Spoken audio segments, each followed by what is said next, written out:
gets to negotiate? Although everyone wants a say in the matter, that's too many voices at the actual negotiating table.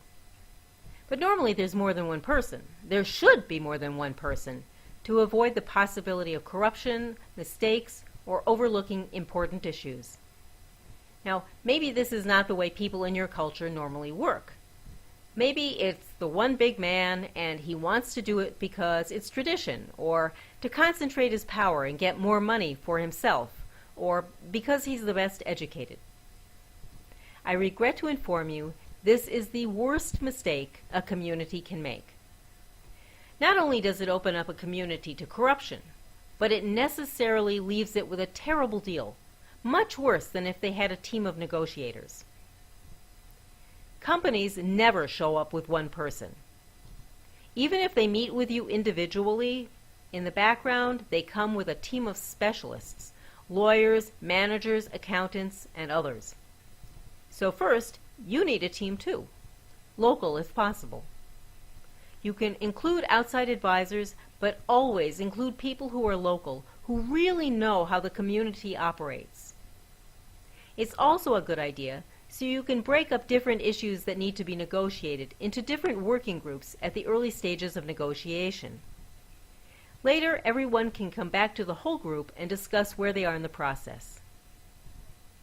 You need to include smart, respected people, leaders from all the different parts of the community that will be affected by the project.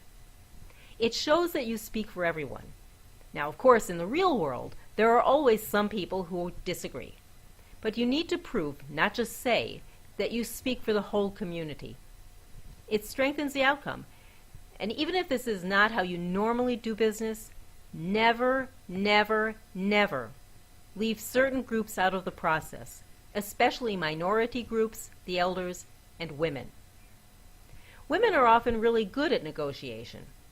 Some companies may make jokes about it, but they're bluffing you.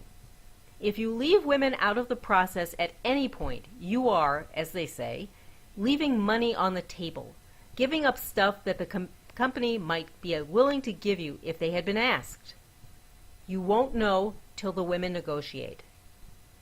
In my own community, the negotiating team on a big natural gas project was led by a farm wife who was one of the most respected people in the community and was known for her integrity and toughness.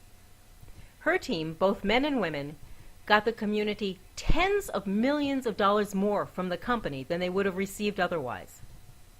Okay, it was an unusual situation, but the point is, do not underestimate the contribution of women. However, don't try to fool the company. Companies are not stupid, and they know when men are the ones asking for women's things and not the women, and the attempt will fail. To get everything possible, find some honest way to include women in the negotiation. Second, the representatives for the community leadership need to be people who have the community's trust. They can be elected leaders, respected civil society, business people, some combination, especially if they have some useful expertise like public health or environmental science. It should be a pretty small group, not dozens of people, but people who are not overly argumentative or inflexible, and who do not have their own agenda to pursue. Different personalities can add to the strategy. Communities can and should occasionally work with outside specialists like money managers to help them plan how to manage the money afterwards, but always, always have a really good lawyer whom you know well, who is trustworthy and very experienced in this type of law. This lawyer often is not present at the negotiation, but should be consulted regularly and definitely before anything is signed. Often the lawyers are necessary. Why do you need a lawyer? Because you're making a legal contract. Now, the company expects to live and work by the terms they agree to for many years and for you to do the same.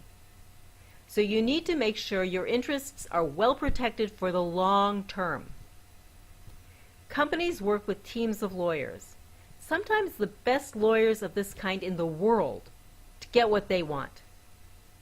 However, there are lawyers and other legal advisors that can help you. That can be expensive, but it doesn't have to be. Some very experienced groups like International Senior Lawyers Project and Namati offer free strategies and advice. Third, choose a strong, patient, smart, honest, and respected local leader to be the chief negotiator, one who listens well and whose final say will be respected. It can be a man or a woman. The most important thing is that they are committed and intelligent, honest, and trusted. Finally, find a way to keep everybody in the community informed about what is going on. This keeps people unified. It doesn't have to be on every detail every day. But since they can't be there at the negotiation, they'll want to know that you're working on it and at least something about what's happening.